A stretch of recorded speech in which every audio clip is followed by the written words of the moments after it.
भारत की रोड्स का सच एक तरह से हॉरर मूवी जैसा है। बस विलन कोई इंसान नहीं, एक गड्ढा है।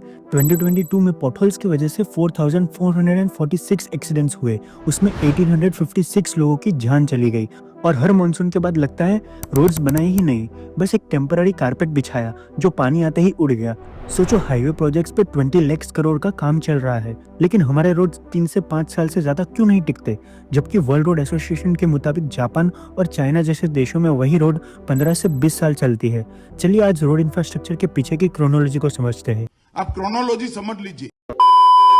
हम देखेंगे रोड में कौन से कंपोनेंट्स यूज होते हैं, कितने लेयर्स होते हैं, कॉस्ट, लाइफ स्पेन और दुनिया के टॉप देशों की डिजाइन से कंपेयर करेंगे, ताकि आपको रोड इंफ्रास्ट्रक्चर के बारे में कंप्लीट इन्फॉर्मेशन मिल सके।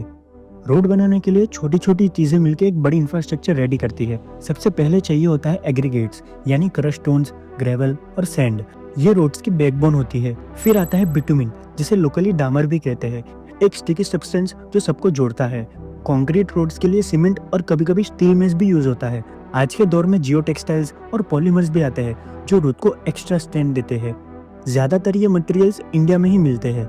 जैसे एग्रीगेट्स और सैंड लोकल क्वेरी से मिल जाती है। बिटुमिन पेट्रोलियम से बनता है और इंडिया में उसका प्रोडक्शन कम होता है, करीब 5.2 मिलियन टन, लेकिन डिमांड है 8.8 मिलियन टन की, जो कि बहुत ज्यादा है। इसीलिए हम मिडल ईस्ट से बिटुमिन इंपोर्ट करते हैं। लेकिन जब बात आती है हाईटेक एडिटिव्स या रोड बनाने वाली मशीनरी की, तो हम अभी भी चाइना, जर्मनी और यूएई जैसे देशों पर डिपेंड है। अब समझते हैं रोड बनती कैसे है। सबसे पहले होता है साइड क्लियरिंग, यानी ट्रीज, रॉक्स और ऑब्स्टेकल्स को हटाना। उसके बाद फर्स्ट लेयर में सबग्रेड प्रिपेयर करके सॉइल को कॉम्पैक्ट किया जाता है ताकि फाउंडेशन स्ट्रॉन्ग हो। उसके ऊपर सब बेस लेयर डालते हैं जो ग्रेन्युलर मटेरियल से बनती है। ये लेयर बोझ बांटकर प्रेशर को इवनली फैलाता है और ड्रेनेज के लिए भी एसेंशियल है। इसके ऊपर होता है base layer, high quality aggregates और सीमेंट स्टेबलाइज मटेरियल, जो रोड की मेन लोड बेयरिंग लेयर होती है। उसके बाद आता है बाइंडर कोर्स, थिक बिटुमिन का मिक्स जो फाइनल सरफेस को सपोर्ट करता है और लेयर्स को जोड़ता है ताकि रोड्स को फ्लेक्सिबिलिटी और स्ट्रेंथ मिले। और सबसे ऊपर होती है सरफेस कोर्स, जिसमें बहुत फाइन एग्रीगेट्स, प्रीमियम बिटुमिन का मिक्स होता है, जिससे रोड पर ड्राइविंग स्मूथ, ड्यूरेबल और स्किड रेसिस्टेंट रहती है, जिस पर हम चलते हैं। बिटुमिन वाली रोड्स आइडियली 15 इयर्स तक चलनी चाहिए, लेकिन इंडिया में अक्सर मानसून और मेंटेनेंस की कमी की वजह से रोड्स 5 या 8 साल में ही खराब हो जाती है। कंक्रीट रोड्स 20 से 30 साल तक चलती है, लेकिन उनका इनिशियल कॉस्ट ज्यादा होता है। पर एक्चुअल प्रॉब्लम क्या है? ड्रेनेज सिस्टम खराब होता है, व्हीकल्स ओवरलोड लेके चलते हैं, कभी कभी मटेरियल्स की क्वालिटी भी कॉम्प्रोमाइज्ड होती है, और सबसे बड़ा दुश्मन corruption.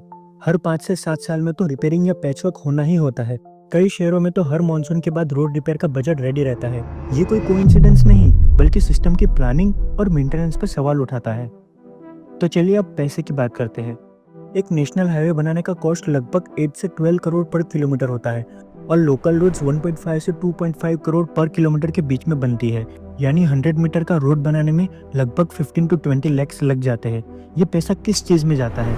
Land acquisition, raw materials, labour और डिज़ाइन में हर चीज़ का कॉस्ट होता है। और आपने एक चीज़ नोटिस की होगी, प्लेन एरियाज में रोड्स जनरली स्ट्रेट होते हैं, लेकिन जब बात आती है हिल एरियाज की, तो उनमें बहुत सारे कर्व्स होते हैं, क्योंकि कर्व्स ज़रूरी होते हैं ग्रेडियंट कंट्रोल के लिए, सेफ्टी के लिए, कभी कभी विजिबिलिटी कंट्रोल के लिए भी इंटेंशनल कर्व्स डिज़ाइन किए जाते हैं।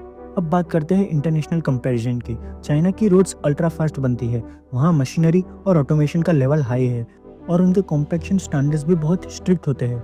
और बात करें जापान की, तो वहाँ रोड्स अर्थक्वेक रेजिस्टेंस होती है। ड्रेनेज सिस्टम भी ऐसा होता है कि बारिश के बाद पानी टिकता ही नहीं।